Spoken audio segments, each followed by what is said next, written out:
warahmatullahi wabarakatuh. Bismillah walhamdulillah wassalatu wassalamu ala rasulillah Sayyidina Muhammad bin Abdillah wa ala alihi wa sahbihi wa man walah wa la hawla wa la quwwata illa billah. Amma ba'du. Ikhwan dan akhwat yang senantiasa dirahmati oleh Allah Subhanahu wa ta'ala, marilah kita senantiasa memanjatkan puji syukur kita kehadirat Allah Subhanahu wa ta'ala atas segala limpahan karunia-Nya kepada kita semua. Salawat serta salam semoga senantiasa tercurahkan kepada baginda kita, uswatun hasanah kita, pemberi syafaat kita, Nabi Agung Muhammad sallallahu alaihi wasallam beserta para sahabat, keluarga dan pengikutnya sampai hari kiamat. Amin amin ya rabbal alamin. Kembali kepada kajian rutin Majlis Anwarul Haramain yang diadakan setiap hari Sabtu ba'da Isya di Masjid Hotel Gracia. Semoga kita diberikan keistiqomahan oleh Allah Subhanahu wa ta'ala di dalam mencari ilmu dan mencari ridwan Allah Subhanahu wa ta'ala. Amin ya rabbal alamin. Sekarang kita di pekan pertama, berarti kajian pada malam hari ini yang pertama adalah Sirah Nabawiyah dan yang kedua adalah tafsir Al-Quran. Mari kita buka kitab Tarikhul Hawadits wal Ahwalun Nabawiyah karya Syekhuna Al-Alim Al-Allamah Al-Muhaddits Abuya As-Sayyid Muhammad bin Ali Al-Maliki sampai di halaman 43. Saya bacakan teks Arabnya, semoga kita mendapatkan keberkahan dari Allah Subhanahu wa ta'ala. Bismillahirrahmanirrahim. Dawabuhu minal khayli ashratun ala khilafin fiha وهي السكب وكان عليه يوم أحد وكان أغر محجلا طريق اليمين والمرتجز وهو الذي شهد له به خزيمة بن ثابت واللزاز أهداه إليه المقوقس واللحيف أهداه له ربيعة بن أبي البراء والضرب أهداه له فروة الجذامي والورد أهداه له تميم الداري والمرواح والسبحة والبحر اشتره من تجار اليمن فسبق عليه 3 مرات فمسح عليه الصلاة والسلام على وجهه وقال ما أنت إلا بحر والمندوب والنجيب واليعشق والسرحان وله من البغال البغلة التي أهداها المقوقس وهي أول بغلة رغبت في الإسلام وهي التي تسمى دلدل وعاشت بعده صلى الله عليه وسلم حتى كبرت وزالت أضراسها فكان الصحابة يضيفونها ويجرشون لها الشعير وكانت شهباء والأيلية أهداها له ملك أيلة وأخرى من دولة الجندال وكان له بغلة أخرى يقال لها فضة أهداها له فروة الجذامي وكانت بيضاء وهي التي ركبها يوم هنين ثم وهبها لأبي بكر رضي الله عنه وكان صلى الله عليه وسلم له حمار يسمى عفيرا وآخر يعفورا ولم ينقل yuqal annahu iktana syai'an minal baghar. Ikhwan dan akhwat yang dimuliakan oleh Allah Subhanahu wa taala, pada malam hari ini kita akan mengkaji hewan-hewan yang menjadi kendaraan Nabi Muhammad SAW, menjadi tunggangan. Kalau zaman sekarang kendaraan, mungkin terbayang di benak kita sesekarang kalau mau bepergian menggunakan ada mobil, ada bis, ada minibus, ada elf, ada hiace, ada mobil juga macam-macam, ada MPV, ada yang sedan, ada yang jeep. Begitu juga ada kendaraan roda 2, motor. Ada yang motor laki, ada yang motor bebek, ada yang matic. Subhanallah, macam-macam jenisnya, macam-macam namanya. Bahkan zaman sekarang sudah maju, tahun 2020 sudah modern, orang kembali lagi mencintai sepeda ontel. Subhanallah. Dahulu sekolah sepeda ontel, SMA sepeda ontel, pas kuliah dari kos-kosan jalan kaki. Setelah bekerja, sudah sukses, sudah punya motor, sudah punya mobil, pengen naik sepeda lagi. Subhanallah, itulah manusia. Nah, ini macam-macam jenis kendaraannya, macam-macam. Dan satu macam pun mobil jenisnya macam-macam, namanya beda-beda. Motor roda 2 macam-macam, namanya beda-beda. Begitu juga zamannya Nabi Muhammad SAW. Hewan apa saja yang menjadi kendaraan Nabi Muhammad SAW? Ada onta, namanya macam-macam.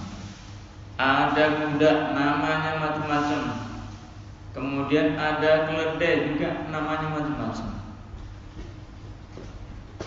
Nah, akan kita bahas namanya apa saja.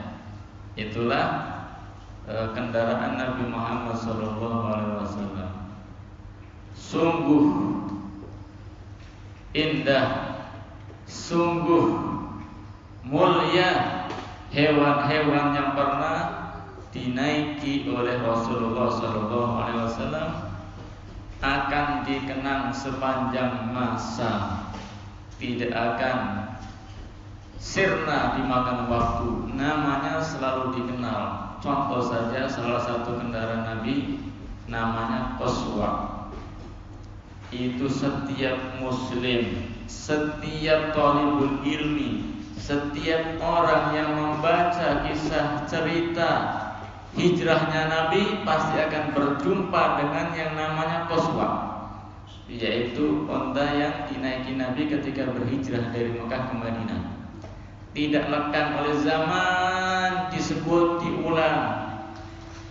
Sungguh mulia hewan-hewan tersebut. Tapi siapakah yang akan menyebut nama kita? Siapa yang akan mengenal kita? Mungkin kita setelah meninggal dunia tidak ada yang mengenal kita lagi.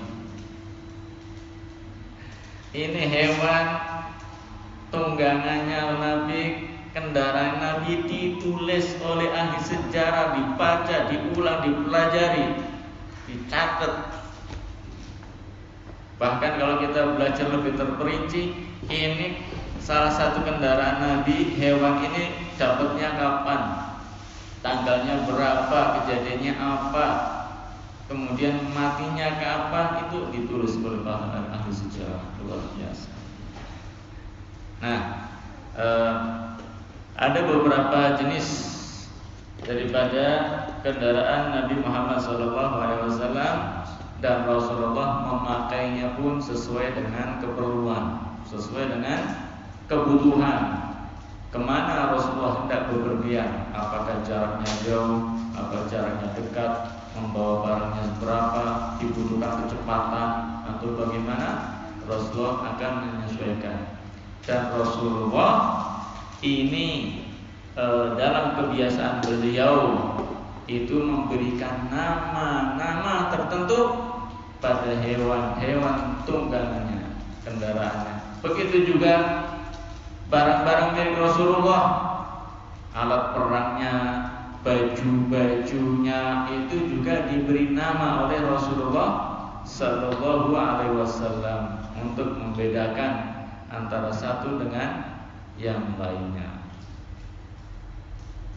Oleh karena itu, ya, kita mengikuti Nabi Muhammad Sallallahu Alaihi Wasallam. Kalau kita punya kendaraan, kasih nama. Ya. Ada mungkin namanya, kalau seperti Toyota, Daihatsu, Honda kan nama pabrik, mereknya bisa Innova, Avanza, Xenia, Alphard, itu kan merek ya. Nah, kita beri nama lain lagi. Misalnya namanya apa yang memberikan perbedaan atau berikan motivasi buat kita, beri nama satu persatu. Subhanallah. Baik ikhwan dan akhwat yang dimuliakan oleh Allah Subhanahu wa taala. Yang pertama adalah kita urutkan dari yang terbesar ya. Kendaraan yang besar saat itu adalah onta. Onta adalah kendaraan yang terbesar saat itu. Dijuluki perahunya padang pasir. Kalau orang mau menyeberangi laut butuh perahu. Begitu juga orang mau menyeberangi padang pasir butuh perahu. Perahunya apa? Unta. Sebab di padang pasir itu nyari rumput ya susah, nyari air juga susah. Jadi betul-betul harus membawa kendaraan yang tangguh. Unta itu termasuk tangguh, tahan lapar, tahan haus. Tapi sekali makan, sekali minum bisa buahnya. Itu makan buahnya itu disimpan di sini. Ada seperti gudang cadangan. Nanti dikeluarkan sedikit-sedikit ke alat pencernaannya. Minum juga begitu. Sekali minum bisa habis buahnya, setengah drum lah minum buahnya. Tidak langsung cepet-cepet bulat pipis, bukan. Tidak, disimpan sama dia. Nanti dikeluarkan satu sedikit demi sedikit ke alat pencernaannya. Jadi punya tabungan di dalam perutnya bahan makanan sama minuman. Jadi nyebrang padang pasir sekian luasnya itu kalau tidak memberikan dan minum itu masih kuat untuk unta. Makanya untuk jarak jauh menempuh padang pasir digunakan unta. Ya, karena tidak terlalu repot. Adapun manusia kan harus sedia terus makanan, minuman, tidak bisa bertahan lama manusia, harus ada bawa air terus, yang pokok, begitu juga makan untuk supaya kita bisa bertahan manusia, ya. Ya makanya di dalam padang pasir harus hati-hati, jangan sampai di tengah padang pasir tidak membawa air, seperti Anda nyeberangi samudra tidak membawa pelampung. Ya. Ini nyebrang padang pasir juga harus sedia air secukupnya. Saya perjalanan 8 hari, harus siap saya bawa air 8 hari. Misal satu orang 2 liter, berarti per orang 16 liter. Satu rombongan berapa orang? Minimal dikalikan sekian. Kalau tidak kehausan. Dan nyari air di situ susah. Uang tidak ada harganya. Bawa 1 miliar cari air di padang pasir, tidak ada orang jualan. Manalah uangnya. Ini ada suatu kisah ya. Ini sedikit menyimpang dari ini. Kisah di padang pasir. Seorang Imam Abu Hanifah bersama murid-muridnya sedang melaksanakan perjalanan. Di tengah padang pasir kehabisan air. Kehabisan air. Kemudian ada orang Badui membawa satu jerigen. Istilahnya kita anggap jerigen lah bahasa kita. Satu jerigen. Mau beli, Imam Abu Hanifah tidak minta, beli. Nah ini orang Badui kesempatan, kayaknya ini bajunya orang kaya nih. Tak jual satu gelas 1 dinar. 1 dinar itu 2,5 juta lah taruhlah. Udah 1 jerigen berapa? Misal yang 20 liter berapa gini? Sekian dinar. Sama Imam Abu Hanifah, ya sudahlah. Uang udah ada harganya. Sekarang yang penting untuk hidup minum. Emang bisa minum uang? Tidak bisa beli. Ya udah. Tapi syaratnya tak beli semua, kata Imam Abu Hanifah. Ya sudah. Baduinya kesenangan. Alhamdulillah. Dodolan banyu sakmene sak dinar. Ayo kabeh sak jerigen. Baduinya seneng nih. Kaya raya saya. Dibeli transaksi bahwa sini jerigennya nih, ambil dinarnya. Kaya raya, tidak ada masalah. Jalan, lanjut perjalanan, Badui juga satu jalan. Di tengah jalan Baduinya mikir, ya Allah, saya gantiin sekarang yang haus. Ini uang banyak tapi tidak bisa minum saya. Wahai Syekh, saya mau beli airnya gantian. Tadi engkau beli air saya, sekarang gantian beli airnya. Oh ya tidak apa-apa, tapi bayar. Oh ya tidak apa-apa, saya punya uang banyak. Mau beli berapa? 1 gelas saja lah. Dia kan eman-eman, uangnya banyak tadi. Daripada beli air banyak kan eman, beli 1 gelas saja. Ya sudah, ini 1 gelas harganya semua uang tadi yang saya bayarkan. Sekian dinar harganya. Aduh, kalau saya bayarkan habis uangnya. Kalau tidak saya bayarkan saya harus mati saya. Ya sudahlah ini. Akhirnya dia yang tadinya sudah punya 1 jerigen, dapat uang banyak, uangnya balik lagi. Dia cuma dapat 1 gelas gini doang. Itu orang Badui kalau pelit itu seperti itu. Uangnya habis, barangnya habis, tinggal nelongsonya aja. Makanya jadi orang tuh jangan pelit-pelit. Apalagi pas saat membutuhkan, saat darurat, saat resesi, air hal yang pokok, apalagi orang kalau tidak minum bisa mati, kasih sebisanya. Itu Badui tidak mau ngasih, suruh beli segini 1 dinar, ya sudah tidak apa-apa. Gantian dia 1 gini, sekian dinar.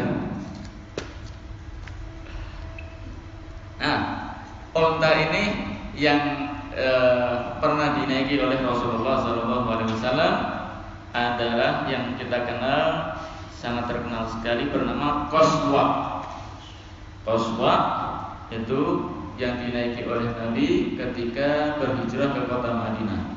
Jadi ketika sudah datang waktu untuk berhijrah, sahabat Abu Bakar As-Siddiq menyiapkan 2 onta, beli. Setelah datang bertemu Nabi, ya Rasulullah, ini ada 2 onta, 1 untuk jenengan dan 1 untuk saya. Silakan pilih. Kata Rasulullah apa? Tidak, wahai Abu Bakar, saya tidak mau gratis, saya harus bayar. Rasulullah dikasih gratis. Tidak, saya harus bayar nih, berapa harganya? Kalau boleh bayar saya pakai, kalau tidak usah.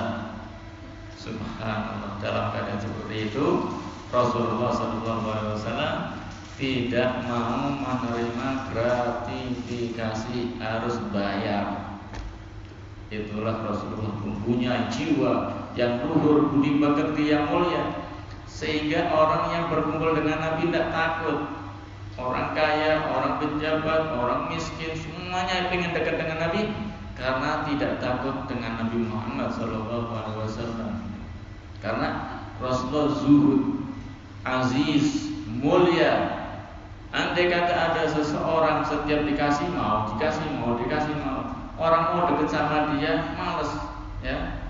Jangan-jangan nanti minta ini, jangan-jangan minta ini, dikasih ini kok mau, dikasih mau, kadang nyebut, kadang ngarani sekian. Orang takut mau bertemu, males. Tapi Rasulullah tidak. Orang senang bertemu, dekat dengan Rasulullah karena seperti itu aja. Rasulullah tidak mau gratifikasi, harus bayar. Kemudian sampai di kota Madinah, di Kuba, disambut oleh para sahabat, sehingga di Kuba beberapa hari membangun Masjid Kuba yang sekarang ada. Kemudian dari Kuba berjalan ke Masjid Nabawi yang sekarang di kota Madinah Al-Munawwarah. Di situ Rasulullah dituntun. Dari Kuba itu sahabat sudah ramai-ramai nuntun, dibawa tali kekangnya. Ya Rasulullah, mampir, monggo di rumah saya. Ini diambil tali kekangnya, diambil yang lain. Ya Rasulullah, monggo mampir di rumah saya. Ambil lagi, sahabat lagi. Tapi setiap diambil oleh sahabat, Rasulullah mengatakan, da'uha fa innaha ma'murah. Biarkan onta ini berjalan karena dia sudah mendapatkan perintah dari Allah untuk berhenti di mana. Ya Rasulullah, mampir di tempat saya. Biarkan onta ini jalan. Dia sudah tahu harus berhenti di mana. Begitu sampai di kota Madinah. Dari Kuba sampai Madinah mau diambil ke Roto sama sahabat-sahabat. Setiap sahabat ingin diambil oleh Rasulullah Sallallahu Alaihi Wasallam. Kira-kira ramainya seperti apa pada saat itu? Ya, ini Rasulullah mengendari siapa? Unta bernama Qaswa. Sampai disambut oleh para sahabat Muhajirin, sahabat yang sudah hijrah, Muhajirin sudah hijrah, dan sahabat Ansar. Tala al-badru alaina min thaniyatil wada wajib syukru alaina ma da'a lillahi da. Disambut ya, dipersilakan. Itu tidak berhenti rebutan. Mungkin kalau kita dulu orang Madinah bisa berjumpa sama Nabi, bisa beriman, kita juga akan mampirkan juga, mungkin kepingin. Ya, itu penyambutan zaman dulu. Ya, soalnya dulu kan belum ada bandara. Kalau ada bandara mungkin full mungkin. Disambut sana sini sana sini. Tapi Rasul bilang jangan, biarkan ontanya sudah tahu harus berhenti di mana. Sudah dapat perintah dari Allah Subhanahu wa taala. Dan berhentilah onta tersebut di suatu tempat. Di situ di depan rumahnya sahabat Abu Ayyub Al-Ansari. Ini Abu Ayyub itu masih saudara jauh, karena salah satu paman-pamannya Nabi dari kakeknya itu berasal dari Bani Najjar, dari kota Madinah. Jadi masih ada kerabat sama Abu Ayyub Al-Ansari. Ya, dipersilakan di situ.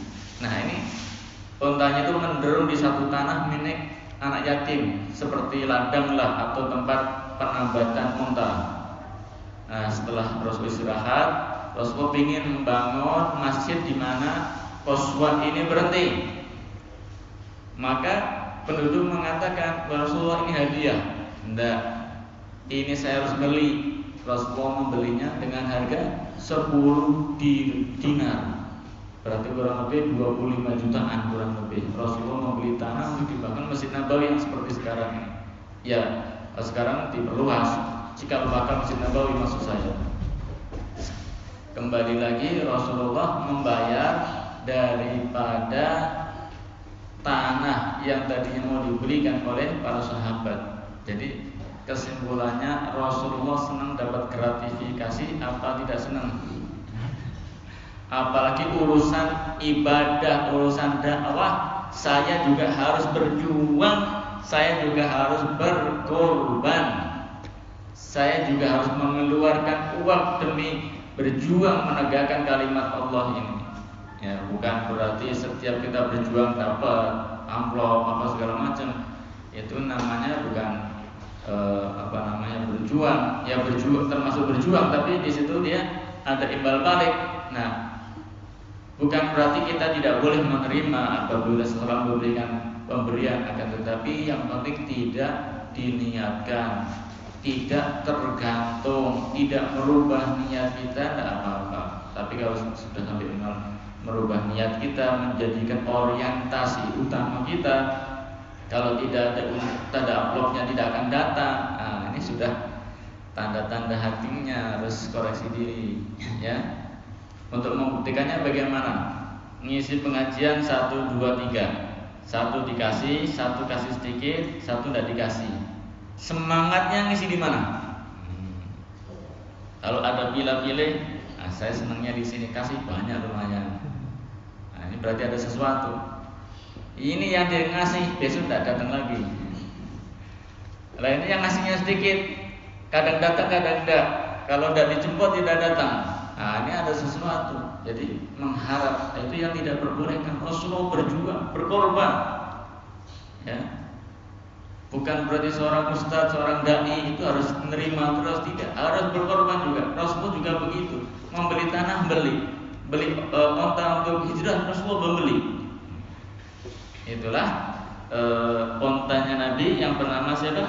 Qaswa. Namanya sampai sekarang tertulis di setiap buku sirah Nabi. Di kitab-kitab hadis ada disebutkan. Ya. Nah, sementara nama kita siapa yang nulis? Paling ada yang di KTP, SIM. Ini Qaswa, binatang onta, dicatat di mana-mana, dibahas, dihafalin. Subhanallah.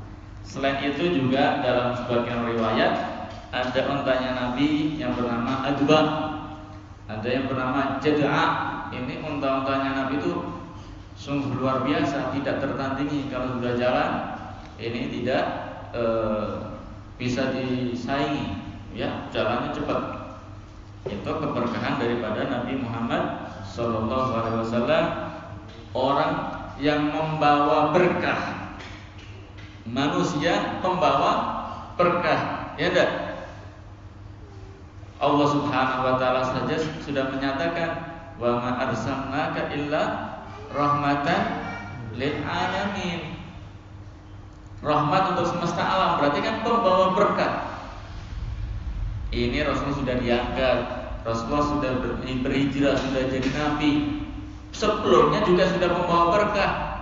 Ketika Nabi Muhammad baru lahir, ketika dicarikan ibu susunya, tidak ada yang mau, semuanya menolak. Yang mau cuma Halimah As-Sa'diyah. Kenapa? Yang lainnya sudah dapat, Halimah belum dapat sendiri. Dia malu pulang ke Taif, tidak bawa bayi untuk disusui.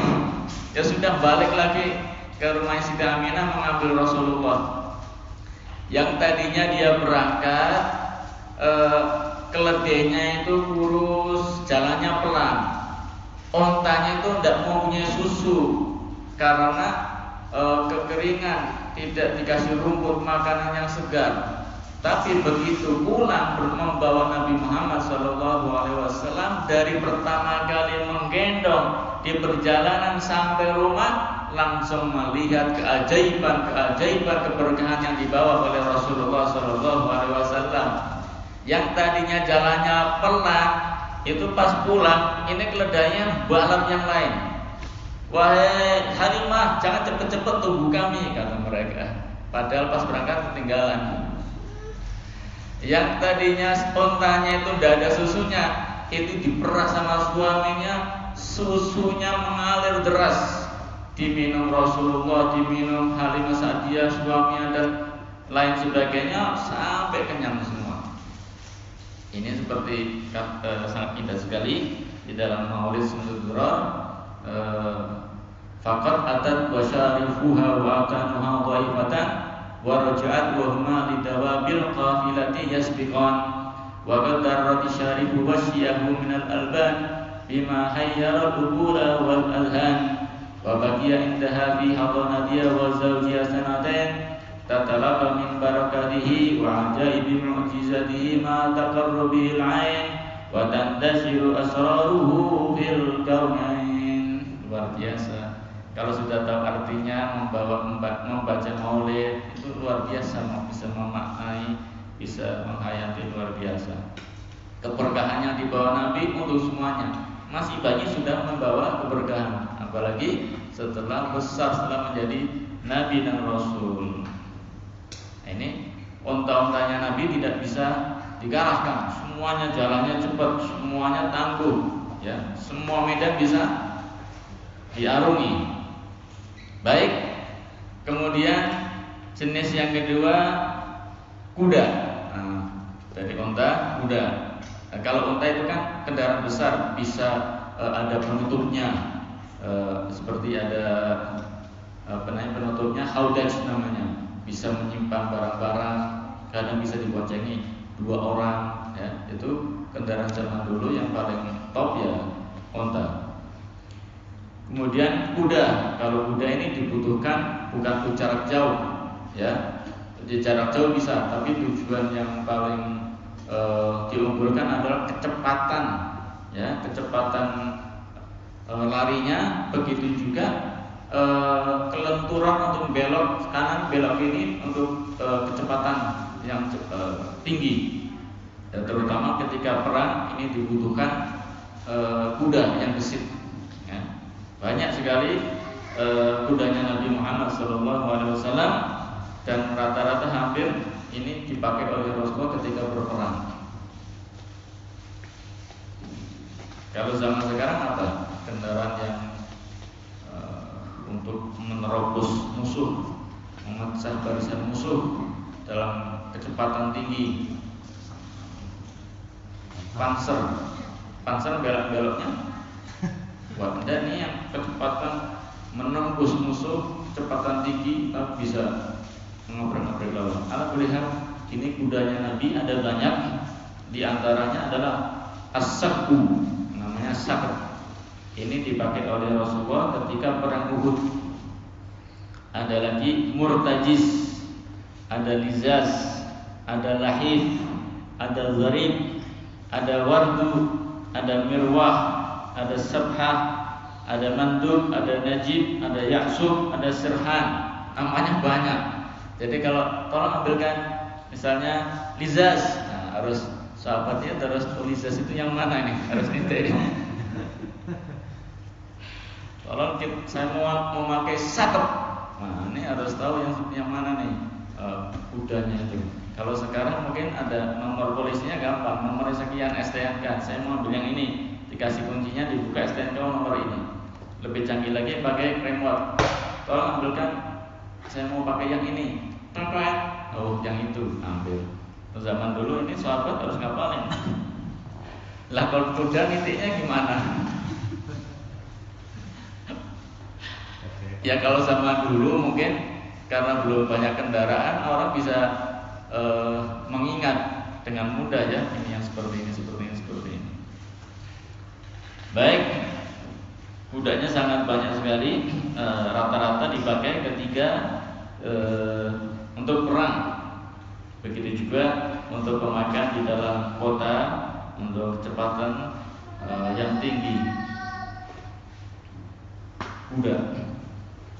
Baik, kemudian yang berikutnya lebih kecil lagi, namanya baglah. Baglah itu di bawahnya kuda, mirip-mirip lah antara kuda, baglah sama keledai, itu hampir mirip-mirip kurang lebih. Mungkin variannya aja hampir berbeda. Kalau binatang itu jenisnya berbeda lah. Kalau kuda lebih tinggi, kalau baglah lebih kecil lagi, kalau keledai lebih kecil lagi. Nah, baglah ada yang sangat terkenal sekali, namanya adalah duldul. Ini baglahnya Nabi sangat terkenal, namanya duldul.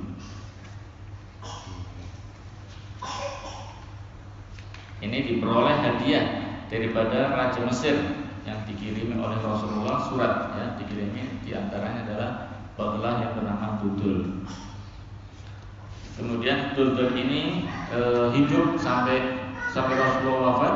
Duldul masih hidup sampai tua, sampai giginya sampai pada patah rontok, kemudian meninggal. Ada lagi Ailiyah, ada yang dari Daumatul Jandal, ada lagi yang bernama Fiddah. Ya, ini sangat banyak sekali. Baik, kemudian yang kecil lagi yaitu keledai, onta, kuda, baglah, keledai. Keledai ini yang paling kecil. Ada dua yang terkenal, namanya Ufair sama Yakfur. Keledai atau himar. Nah, himar itu yang suaranya kayak pompa, pakai pompa yang zaman dulu yang kita dorong, cip. Nah, nanti bisa browsing di internet suara keledai, suara himar. Inna ankaral aswati la sautul hamir. suara yang paling jelek di muka bumi ini adalah suaranya keledai, suara himar. Kalau Anda memelihara himar, memelihara keledai di samping rumah, mungkin susah untuk tidur. Begitu tidur, lep, dia teriak-teriak langsung bangun barangkali. Nanti ya, browsing ya, suara seperti apa. Daripada saya menirukan suaranya, nanti ada yang potong, dikira suara himar, keledai. Dan banyak keledai ini juga banyak menjadi kendaraannya para ahlullah, para ulama-ulama sufi-sufi zaman dulu banyak mengendarai keledai. Ya. Ada juga sering dihikayatkan oleh Nasruddin Johar. Nasruddin Johar ini tokoh yang terkenal dengan leluconnya, jenaka. Setiap tindak tanduknya itu lucu. Nah, dia akrab sekali dengan yang namanya keledai. Subhanallah. Suatu ketika dia butuh uang, tidak punya harta, akhirnya terpaksa dia menjual hewan kesayangannya, keledai. Diiklankan ya, diiklankan. Kalau sekarang ya di marketplace atau di online kan lah, di online shop. Akhirnya ada beberapa orang yang ingin survei. Akan tetapi ada tetangganya itu kasihan, Nasruddin orang baik, butuh uang, paling butuhnya berapa sampai menjual hewan kesayangan dikasih sama dia. Akhirnya dia setelah dapat rezeki dikasih tetangganya, batalin, tidak mau jual keledainya. Tapi sudah pengumuman sudah nyebar. Dia mungkin kalau sekarang lupa ngapus di online shopnya tadi, di marketplace-nya belum dihapus. Akhirnya ada orang datang ketemu Nasruddin, saya mau beli keledainya. Oh, tidak jadi. Keledai saya sudah laku, kata dia. Dia berpura-pura saja. Dia sudah tidak mau jual keledainya. Bilangnya sudah laku. Waduh, sayang sekali ya, saya tadi kelihatannya cakep keledainya, saya tertarik. Saya sudah laku. Benar sudah laku? Iya sudah laku. Padahal masih ada di belakang, cuma dia tidak mau jual.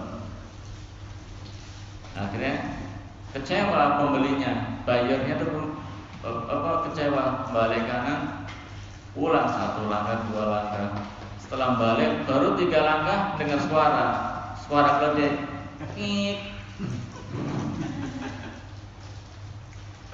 Balik, itu ada suaranya. Nasruddin, itu ada suaranya. Kamu bilang itu sudah laku. Itu ada suara keledai kamu bukan? Nasruddin ngomong sama bayarnya, wahai bayar, kamu itu sebetulnya lebih percaya sama saya atau percaya sama keledai sih?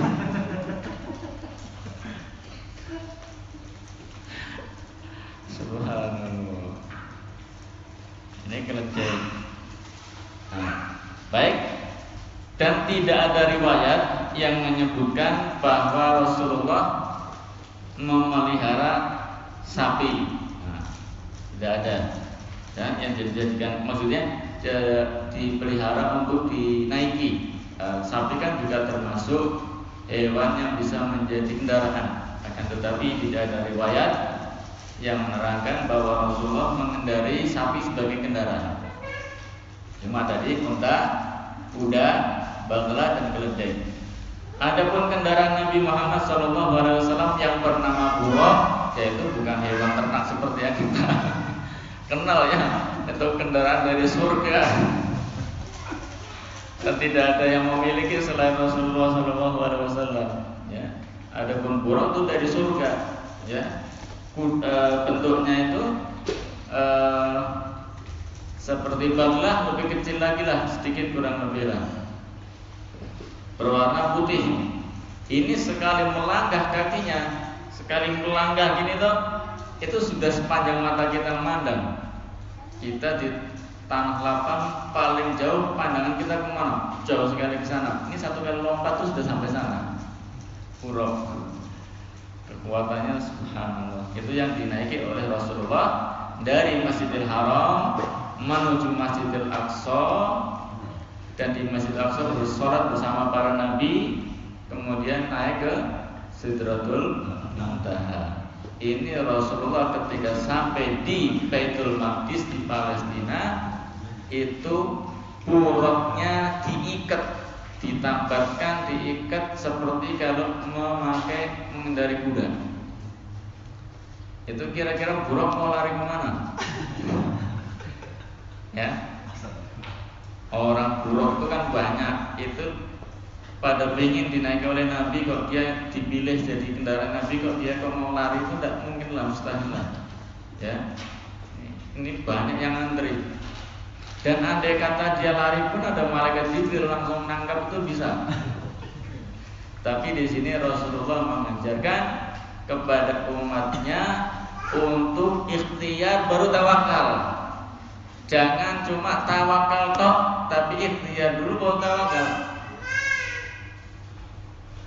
Jangan sampai Anda membawa motor di tempat umum, berhenti ataupun mau sholat jamaah, diparkir depan masjid, Bismillahirrahmanirrahim, langsung masjid, kuncinya nempel di situ. Apalagi STNK taruh di jok sama BPKB. Itu namanya bukan tawakal, ngawur namanya. Nabi Muhammad itu loh, buruk sudah tidak mungkin lari kemana-mana, masih diikat. Itu menunjukkan ikhtiar, ikil wa tawakkal Allah. Kata Nabi Muhammad kurang lebihnya, ikatlah baru kamu tawakal, ikhtiar baru tawakal. Bukan berarti cuma sekedar tawakal saja. Yes, tentu daripada ikhtiar kita, motor kita kunci setang, kemudian STNK kita bawa, kita parkir di tempat parkir, itu bentuk ikhtiar, tapi itu tawakal kepada Allah Subhanahu wa taala. Ikhwan dan akhwat yang dimuliakan oleh Allah Subhanahu wa taala, itulah hewan yang pernah dinaiki oleh Nabi Muhammad SAW. Mereka sungguh mendapatkan kemuliaan meskipun mereka adalah hewan, tapi hewan-hewan yang mulia sampai tercatat oleh ahli sejarah sampai sekarang, namanya masih dibahas, sejarahnya masih dibahas. Mereka adalah hewan-hewan pilihan Allah Subhanahu wa taala daripada hewan-hewan yang lain, mempunyai ikatan yang sangat kuat dengan Rasulullah SAW. Dan banyak sekali kisah-kisah Nabi, mukjizat Nabi, keberkahan yang dibawa Nabi Muhammad SAW, bahkan dirasakan oleh hewan-hewan tersebut. Ya, dirasakan oleh hewan-hewan tersebut. Seperti dari kisahnya ketika Rasulullah mau disusui. Begitu juga zaman Nabi Muhammad dahulu, hewan-hewan, onta, kuda, segala macam, kalau mau diajak pergi dari kota Madinah keluar, itu jalannya pelan.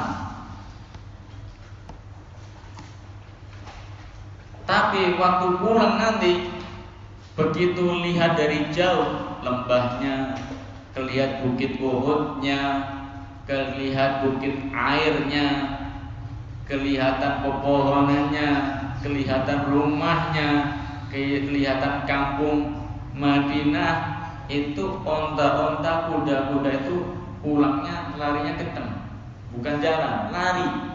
Itu disaksikan oleh orang yang hidup pada zaman itu, lari kencang, pengen cepat-cepat kembali ke kota Madinah Munawwarah.